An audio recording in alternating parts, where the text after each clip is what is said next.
Itu.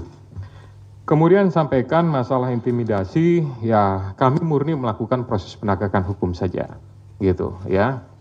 Saya yakin Kedeputian Penindakan sudah melakukan ini dan ini juga menurut saya bagian daripada isi dari memori serah terima yang kami terima dari pejabat lama. Jadi sebenarnya kami juga tinggal melanjutkan saja lah, kira-kira seperti itu. Terakhir tadi Mas Janet sampaikan penjelasan sudah sangat rinci, kemudian kapan ditahan, tentu itu nanti Pak Asep yang akan menentukan. Pimpinan juga tidak punya kewenangan untuk melakukan intervensi kepada penyidik, karena penyidik adalah independen, gitu. Silahkan nanti Pak Asep kalau mau tambahkan terkait masalah kapan ditahan, tapi pastinya ya kita melakukan proses itu sesuai dengan ketentuan yang ada. Kemudian tadi Mbak En sampaikan apakah penetapan ini ada politisasi, ini sama jawabannya murni penegakan hukum, gitu. Kemudian di Kongres ada pihak-pihak yang akan mengganggu. Selama ini ya kami pimpinan sama sekali tidak ada informasi, masukan dan lain-lain terkait masalah Kongres apa segala macam. Kami hanya mendengarkan proses ekspos dan jalannya ekspos. Alhamdulillah, puji syukur kepada Tuhan, dihadiri oleh semua pimpinan, lengkap, termasuk dari kedeputian yang lain, ya. Jadi posisinya, artinya kedeputian di penindakan, tapi dari direktoratnya lengkap, gitu, ya. Sehingga menurut saya keputusannya diambil secara bulat, dan itulah yang menjadi sprindik tersebut. Kemudian uang suap sebagian dari HK, ya. Itu dari hasil yang sudah kami dapatkan saat ini, tapi itu nanti akan menjadi bagian inti daripada materi pemeriksaan yang akan dilakukan oleh para penyidik. Kita akan lakukan, saya mengingatkan kepada para penyidik untuk melakukan proses penyidikan secara profesional. Kemudian akan dijerat di kementerian ya, karena yang akan dijerat ya itu saya kira nanti Pak Asep lah akan secara teknis.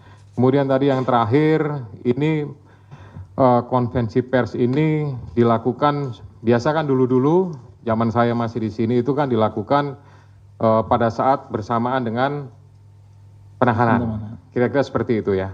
Nah, berdasarkan kebijakan pimpinan sekarang, dalam rangka akuntabilitas dan mempertanggungjawabkan kepada seluruh masyarakat, gitu, ya segera sesaat setelah sprindik itu dibuat, gitu, kita tidak akan menunggu sampai dengan masa diumumkannya penahanan, itu nanti akan diumumkan, disampaikan, supaya juga para pihak yang terlibat sudah tahu statusnya seperti apa, karena ini sebagai bagian daripada pertanggungjawaban penyidik, pertanggungjawaban secara institusi kelembagaan KPK untuk bisa menyampaikan kepada masyarakat tentang kegiatan yang sudah dilakukan. Kami tidak ingin ini menjadi sesuatu yang ya istilahnya ada informasi yang, mohon maaf kalau saya menyampaikan istilahnya agak liar gitu ya, ini bertanya apa segala macam, lebih baik nanti sesaat setelah, nah sesaat setelah itu kan bisa 1 hari, 2 hari atau mungkin 1 minggu, itu nanti tentu dari Kedeputian Penindakan yang akan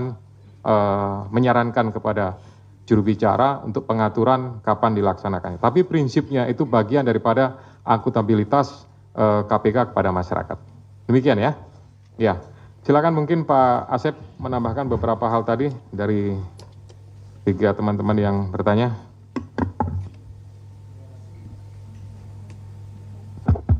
Terima kasih Bapak Ketua. Yang saya hormati Pak Ketua, Pak Jubir dan rekan-rekan sekalian yang berbahagia, para jurnalis. Izin menambahkan apa yang telah disampaikan oleh Pak Ketua tadi, yang terkait dengan kapan saudara HK akan ditahan.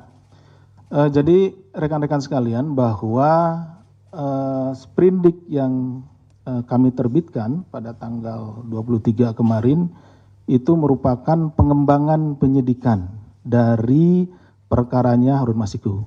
Jadi saksi-saksi yang saat ini atau keterangan-keterangan yang ada, yang kami himpun, yang tadi Mas Chandra bilang ini sudah lengkap dan lain-lain, itu keterangan-keterangan di mana para saksi itu dipanggil di sprindiknya Harun Masiku.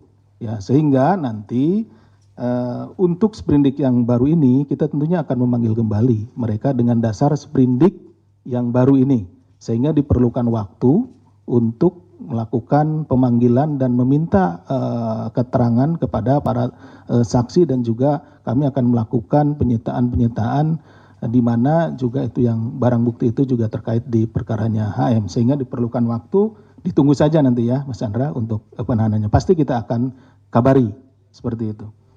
Kemudian terkait juga dengan masalah tadi apakah dari kementerian dan lain-lain akan dilakukan, pokoknya seperti yang biasa kita lakukan di dalam penyidikan. Kalau ditemukan tindak pidana baru yang dilakukan oleh siapapun itu, ya, maka orang itu harus mempertanggungjawabkannya. Tentunya kita akan melalui proses yang ada di sini, mulai dari jenjang direktorat, dilakukan ekspos, kemudian ke kedeputian dan juga ke pimpinan, seperti halnya untuk penetapan tersangka saudara HK pada hari ini.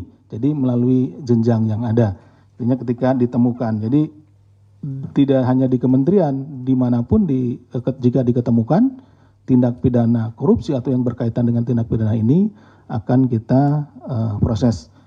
Kemudian terkait dengan cekal tadi mungkin yang ini Mas Chandra, jadi seperti yang diketahui pada SOP yang kita miliki atau POB yang kita miliki, ketika ini naik juga diikuti dengan pencekalan, ya, pencekalan terhadap yang bersangkutan, kemudian juga terhadap orang-orang yang memang berkaitan dan kita duga bahwa dia memiliki informasi dan akan menyulitkan apabila dia berada atau keluar negeri, seperti itu. Jadi pencekalan serta-merta kita lakukan. Pencekalan itu seperti biasanya 6 bulan, nanti kan bisa diperpanjang seperti itu. Tidak hanya orang tertentu ya, memang itu semuanya seperti itu gitu. Mas Chandra. Mungkin itu yang bisa kami sampaikan, menambahkan dari Pak Ketua. Terima kasih. Assalamualaikum warahmatullahi wabarakatuh. Baik, stop.